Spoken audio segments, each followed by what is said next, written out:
Capsule sur l'huile essentielle d'arbre à thé. C'est une huile qu'on utilise beaucoup chez nous, pas pour son odeur, je la diffuse jamais.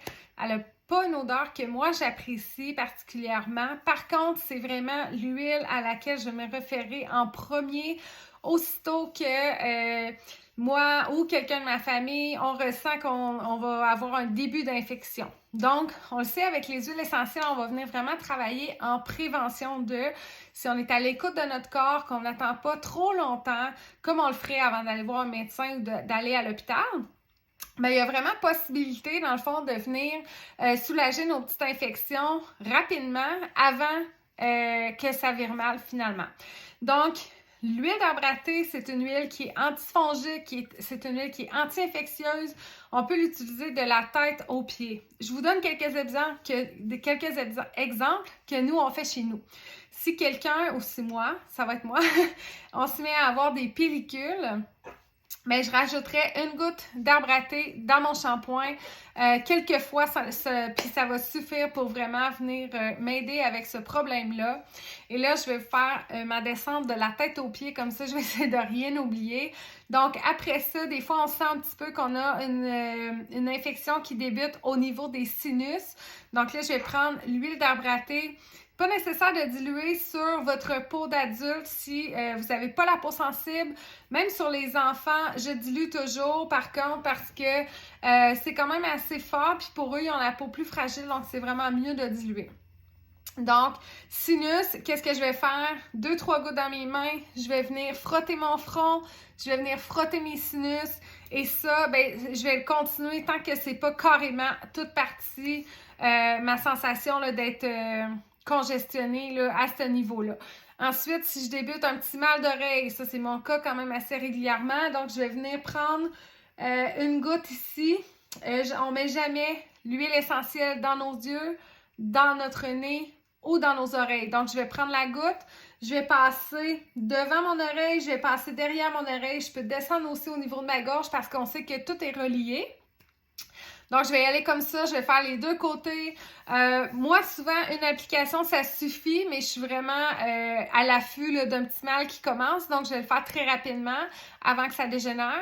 Si jamais ça dégénère, ben il faut le faire plus souvent dans une journée, donc 3-4 fois par jour.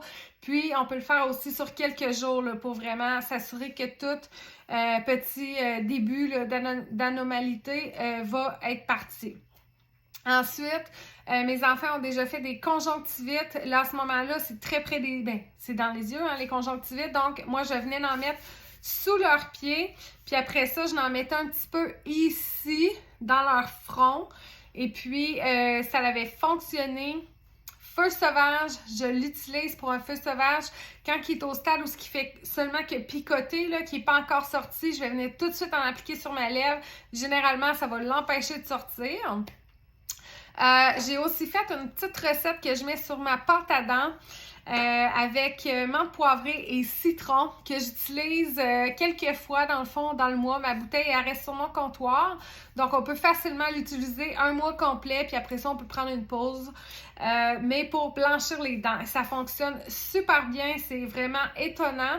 Donc je vais faire, je pourrais vous redire les proportions si jamais ça vous intéresse, mais je vais faire une petite recette dans une bouteille vide, soit de citron, de menthe poivrée ou arbre à thé, vu que c'est, dans le fond, ce que je vais mélanger à l'intérieur. Puis, quand c'est venu le temps de me brosser les dents, ben, je vais mettre 1 ou 2 gouttes de ce mélange-là sur ma pâte à dents et puis je vais me brosser les dents. Super efficace. Ensuite, mal de gorge, ben, je pourrais frotter l'extérieur de ma gorge ou je pourrais tout simplement aussi venir me gargariser avec l'arbre à thé et on peut l'avaler, il n'y a pas de problème, c'est sécuritaire.